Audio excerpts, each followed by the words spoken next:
नमस्कार दोस्तों, मैं करुणा सिंह इस शो की होस्ट जिसका नाम है डिजिटल मार्केटिंग टॉक्स, जो कि डिजिपथ एक इंस्टीट्यूट के द्वारा स्टार्ट की गई है, जिस पे हम बात करते हैं डिजिटल मार्केटिंग के टॉपिक्स के बारे में।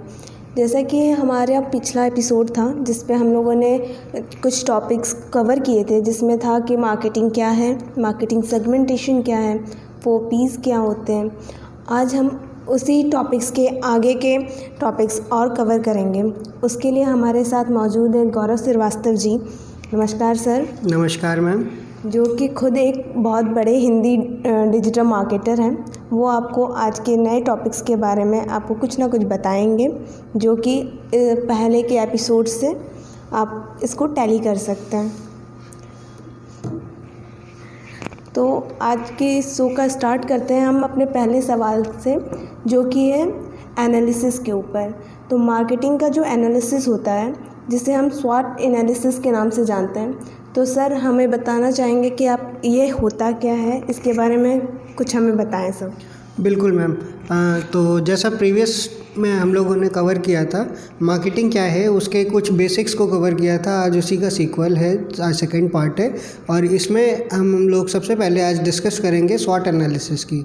देखिए, कोई भी आप बिज़नेस स्टार्ट करते हो तो उससे पहले हमें थोड़ी बहुत एनालिसिस करनी पड़ती है फीजिबिलिटी के लिए कि ये सही रहेगा बिज़नेस या नहीं सही रहेगा। क्योंकि होता क्या है, स्टार्टअप्स आते हैं और 90% स्टार्टअप जो है साल के पहले ही साल में बंद हो जाते हैं। तो ऐसा इसलिए होता है क्योंकि उन्होंने प्रीवियस एनालिसिस नहीं कर रखी होती है।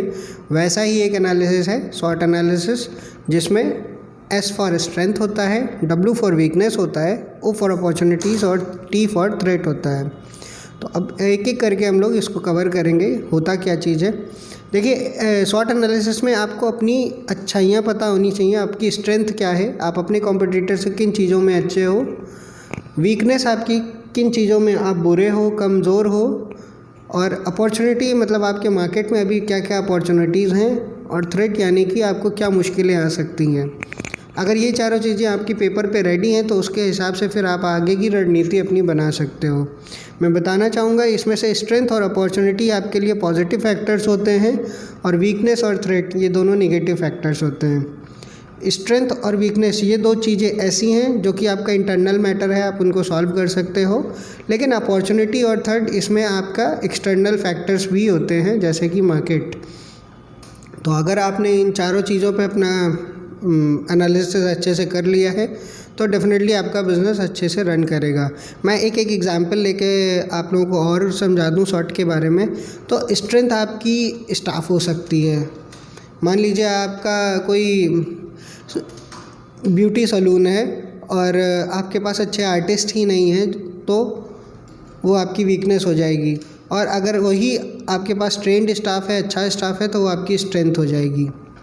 अपॉर्चुनिटी क्या हो सकती है, अगेन ब्यूटी सैलून का एग्जांपल लेते हैं। लेट्स से आप जिस एरिया में रह रहे हैं वहाँ से 5 किलोमीटर के एरिया में कोई भी सैलून नहीं है, ब्यूटी सैलून नहीं है, बट लोगों की डिमांड है, लोग 5 किलोमीटर ट्रैवल करके जाते हैं, तो फिर वो आपके लिए अपॉर्चुनिटी है, आप वहाँ पे एक सैलून डाल सकते हैं। थ्रेट क्या है, थ्रेट ये है, हो सकता है कि सैलून का इस्टेब्लिशमेंट लेट से बहुत सस्ते में हो जाता है, 20-30 हज़ार के सेटअप में। अगर कोई भी सैलून स्टार्ट कर सकता है और आपने स्टार्ट किया, आपका चल गया, तो आपको देखते देखते ही 10 लोग और भी तुरंत वहाँ पे सैलून खोल लेंगे। तो वो थ्रेट हो सकता है। उससे कैसे निपटना है, ये सारी चीज़ें आपको पहले से प्लानिंग करनी है। ओके, तो ये हमारी बात हुई स्वॉट एनालिसिस की। अब हम आगे के नेक्स्ट पड़ाव पे पहुँचते हैं, जो है पेस्टल एनालिसिस जिसे कहते हैं, जिसमें political, economical, social, technological, environmental and legal analysis की जाती है मार्केटिंग की। तो सर आप हमें इसके बारे में कुछ बताएं। बिल्कुल बिल्कुल। तो जैसा कि मैम ने बताया, पेस्टल का मतलब political, economical, social, technological, environmental और लीगल एनालिसिस होता है। कोई भी बिज़नेस स्टार्ट करने से पहले हमें इन सब पॉइंट्स को ध्यान में रखना चाहिए कि पॉलिटिकल आप कितने स्ट्रांग हो। इसको थोड़ा सा फ़नी वे में लेके मैं समझाना चाहूँगा। लेट से अगेन सैलून का ही एग्जांपल लेते हैं। आज अगर सैलून से स्टार्ट किया है तो कि मेरा सैलून बहुत अच्छा चल रहा था और अगला बंदा कोई जो है उसका सैलून मेरे आने से ख़राब हो गया, बट उसकी पॉलिटिकल बैकिंग थी, तो वो मेरे पे प्रेशर बना सकता है मेरा आउटलेट बंद करने के लिए कह के कि चचा विधायक हैं हमारे भैया तुमको तो जाना पड़ेगा। सो अगेन आपको पॉलिटिकल बैकिंग बना के रखनी पड़ेगी, देखना पड़ेगा कि आपके फेवर में भी कोई पॉलिटिशियंस हैं या नहीं हैं। फिर इकोनॉमिकल्स अगेंस्ट आपके फाइनेंस से रिलेटेड है, आपके बजट से रिलेटेड है, आप कैसी सर्विसेज दे रहे हो, आपके पास कैश फ्लो कितना है, ये सारा कुछ इकोनॉमिकल एनालिसिस में आता है। सोशल इस तरीके से कह सकते हैं कि लोगों के कुछ कल्चर्स होते हैं, कुछ बिलीव्स होते हैं। लेट्स से अगर आपने कोई टियर 3 सिटी में ही सलून खोला है जो कि बहुत छोटा सा एरिया है, गांव कस्बे के पास में, और आपने वहाँ पे यूनिसेक्स सलून खोल दिया, तो यूनिसेक्स सलून में होता क्या है कि मेल और फीमेल दोनों ही होते हैं, दोनों एक साथ कटिंग कर सकते हैं, या मेल फीमेल की कटिंग कर सकता है, फीमेल मेल की कटिंग कर सकता है, और वाइस वर्सा लाइक दैट। हो सकता है उस कस्बे के लोग उस चीज़ को एक्सेप्ट ना करें, तो वहाँ पे ये सोशल इश्यूज़ आ सकते हैं। आपको ये सारी चीज़ें ध्यान में रखनी है। टेक्नोलॉजिकली, तो टेक्नोलॉजी की बात करेंगे हम, कैसे इसको अपग्रेड किया जा सकता है, कैसे हम अपने बिज़नेस को और स्मूथली रन कर सकते हैं। लेट्स से अगर कोई आप छोटे से सलून में जाते हो तो वो आपका नॉर्मल फेशियल वगैरह करता है अपने हाथों से सारा कुछ मटेरियल लगा के, और वो आपसे नॉमिनल चार्ज करता है 100-150 रुपये। बट अगर आप इक्विपमेंट्स लेके आए हैं, आप उसको शैम्पूइंग भी मशीन्स के थ्रू कर रहे हो, आप उसको स्टीम दे रहे हो, उसके बाद सोना जकूज़ी वगैरह देख रहे हो, तो इसमें आपके इक्विपमेंट्स लगते हैं। अगर आपने सेंसर लगा रखा है, आप उसको AI के थ्रू दिखा रहे हो कि आप अगर ये लुक्स लोगे तो आपको कैसा लगेगा कटिंग से पहले ही, तो इसमें सारी कुछ टेक्नोलॉजी इन्वॉल्व है, तो डेफिनेटली वहाँ पे कॉस्ट इंक्रीज़ होगी, प्लस साथ ही साथ आपके यूज़र का एक्सपीरियंस भी बेहतरीन होगा। आपका यूज़र वैसा है कि नहीं है, ये सारी चीज़ें आपको टेक्नोलॉजिकली देखनी पड़ेंगी। इन्वायरमेंटल, सो अगेन इन्वायरमेंटल आपको NOC वगैरह लेनी पड़ती है म्यूनसिपैलिटी से, या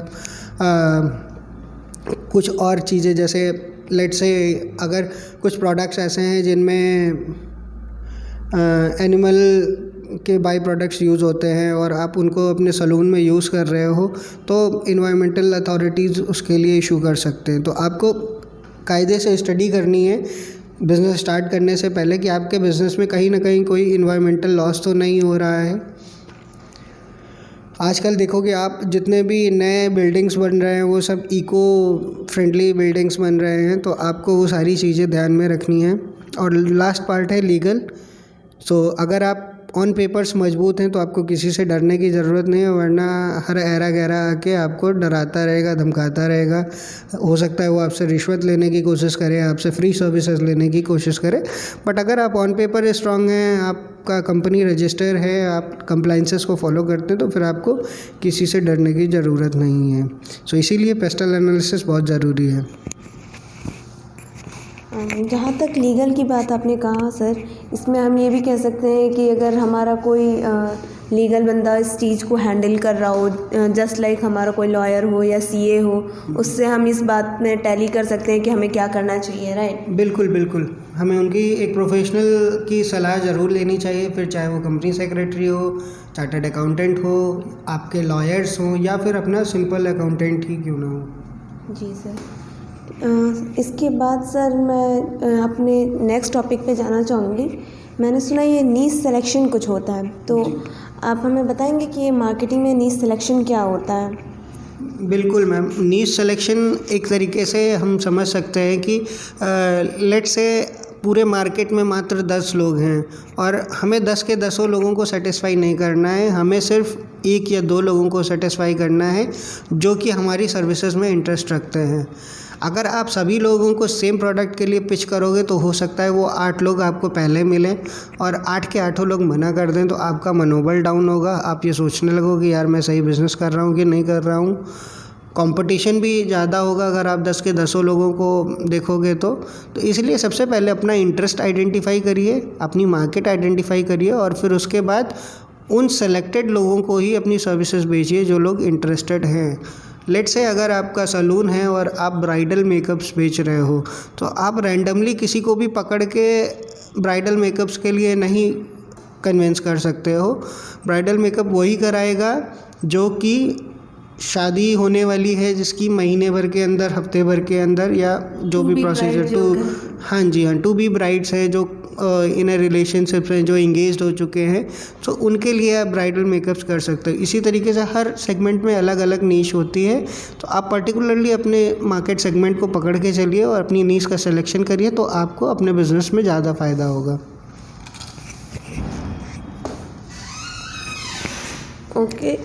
ओके सर, तो नीश के बारे में हम जान चुके हैं कि हमें केवल अपने इंटरेस्ट के हिसाब से किसी न किसी एक बंदे को पकड़ ले तो वो 10 को ला सकता है जी। अच्छा सर, एक चीज़ मुझे बताइए कि मान लीजिए कि हमारे बहुत सारे कस्टमर्स होते हैं, उनकी अलग अलग प्रायोरिटीज़ होती हैं, अलग अलग बिहेवियर होता है, तो वो हम कैसे उसके बारे में जान सकते हैं कि कंज्यूमर के क्या बिहेवियर्स हैं? इसके बारे में आप क्या कहना चाहेंगे? बिल्कुल मैम, बहुत ही वैलिड प्रश्न है आपका कि कंज्यूमर का बिहेवियर क्या होता है और हम उसको कैसे आइडेंटिफाई कर सकते हैं। तो इसमें जब हम लोग MBA करते हैं तो एक सिंपल सा हमें प्रोजेक्ट दिया जाता है कि आपका जो आइडियल कस्टमर है, जो आपका बायर पर्सोना है, आप उसकी रूपरेखा तैयार करिए और उसकी लाइफस्टाइल को इमेजिन करिए कि लेट से 24 घंटे में वो क्या क्या एक्टिविटीज़ करता है।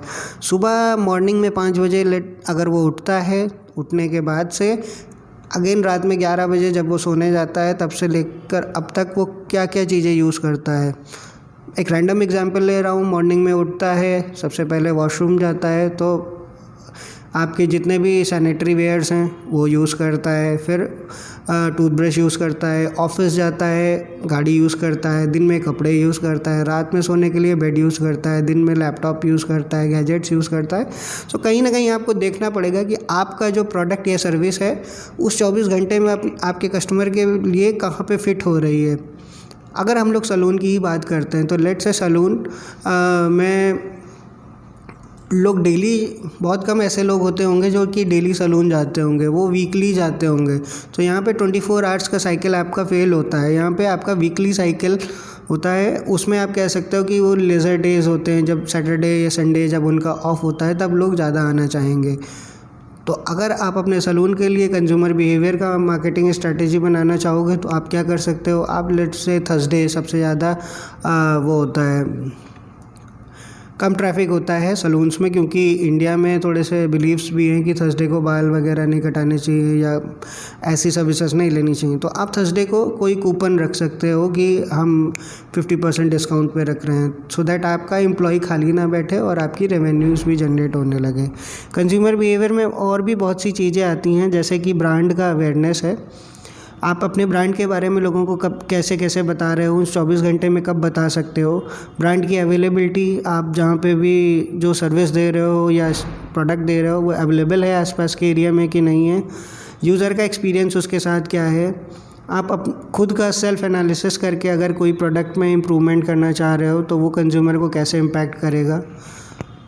कंज्यूमर का सोशल एक्सेप्टेंस कैसा है। कुछ इंटरनल और एक्सटर्नल फोर्सेस भी होते हैं, साथ ही साथ हमारा एडवर्टीज़मेंट, हमारा कल्चर, हमारे एटीट्यूड्स, काफ़ी कुछ होता है कंज्यूमर बिहेवियर में। एक बहुत वास्ट टॉपिक है, इसको 5-10 मिनट के सेशंस में नहीं कवर किया जा सकता, बट एज अ लेमैन आपको ये समझ में आ गया होगा कि कंज्यूमर बिहेवियर होता क्या है। जी सर, हमें थोड़ी बहुत इसके बारे में जानकारी मिली। जहाँ तक कि सर आपने बताया है कि ब्रांड, अभी आप बता रहे थे कि ब्रांड के अवेयरनेस के बारे में पता होनी चाहिए, तो ब्रांड एज अ ब्रांडिंग हम कहते हैं कि ब्रांडिंग की जाती है, तो ब्रांडिंग क्या होती है सर और उसे हम कैसे कर सकते हैं? बिल्कुल, देखिए हम लोग धीरे धीरे शो के एंड तक पहुंच गए हैं और ब्रांडिंग एक ऐसा टर्म है जो बहुत ज़्यादा मिसकॉन्सेप्शन है लोगों के अंदर कि एडवर्टीज़मेंट और ब्रांडिंग एक ही चीज़ है, बट एडवर्टीज़मेंट का एक सबसेट है ब्रांडिंग। ब्रांडिंग में क्या होता है, आप पर्टिकुलर अपने किसी नाम का एडवर्टीज़मेंट करते हो, उसके साथ कोई सिंबल जोड़ते हो, कोई डिज़ाइन जोड़ते हो। अगर मैं कहूँ आप लोगों को मैकडॉनल्ड्स क्या है, तो मैकडॉनल्ड्स के नाम पे आपको बर्गर बाद में याद आता है, पहले वो गोल्डन एम ज़रूर याद आता है और वो एक क्लाउन जो बैठा हुआ होता है वो याद आता है। बाद में कहीं आपको याद आता है कि नहीं, McDonald's is known for speedy burger, आपको 1 मिनट के अंदर आपका ऑर्डर मिल जाता है। तो ये पावर है ब्रांडिंग की कि आप बिना अपने प्रोडक्ट को इंट्रोड्यूस कराए भी लोगों के माइंड में रह सकते हो। सो ब्रांडिंग के लिए आपको एक ब्रांड नेम चाहिए होता है, एक लोगो चाहिए होता है, एक टैगलाइन चाहिए होती है। जैसे मैकडोनल्ड्स की शायद है आई एम लविंग इट, जी। और उन्होंने ऐसी ब्रांडिंग कर रखी है कि छोटा, अगर आप हाईवे से भी जा रहे हो और छोटा बच्चा अपनी कार में बैठा है तो वो दूर से उस पोल में लगे हुए एम को देख के जान जाता है कि नहीं, यहाँ पे मुझे टॉय वाला बर्गर मिलेगा अगर मैंने बर्गर मील लिया चाइल्ड वाला तो वो अपने पेरेंट्स से जिद करने लगता है। बेनिफिट्स कुछ क्या है ब्रांडिंग के, ये मैं बता देता हूँ कि ब्रांड्स को रिकॉग्निशन मिलता है। जैसे एम को देख के लोगों को पता चल जाता है यहाँ पे मैकडोनल्ड्स है, वैसे ही आप भी अपने ब्रांड को इस तरीके से पोर्ट्रे कर सकते हो कि लोग देखते ही आपके लोगों को पहचान जाए कि नहीं, ये फलानी कंपनी का है। लेट से अगर आपको कहीं नीले कलर के स्क्वायर में वाइट कलर का F दिखता है तो आपको बताने की ज़रूरत नहीं है, आप तुरंत समझ जाते हो कि ये फेसबुक है। इसी तरीके से ब्रांड को रिकॉग्निशन मिलता है। ब्रांडिंग से आपकी बिज़नेस वैल्यू इंक्रीज़ होती है और आपको नए कस्टमर्स काफ़ी मिलते हैं। आपके एम्प्लॉयज़ का प्राइड और सेटिस्फैक्शन भी बढ़ता है।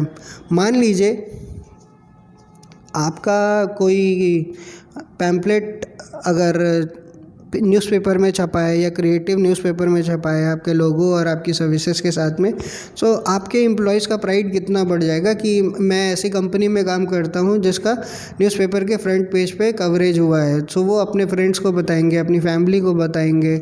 ऑफिस में हो सकता है उसकी कटिंग रखें, अगर आप कहीं मैगज़ीन में कवर हुए हो, तो ये सारी चीज़ें ब्रांडिंग के अंदर में ही आती हैं।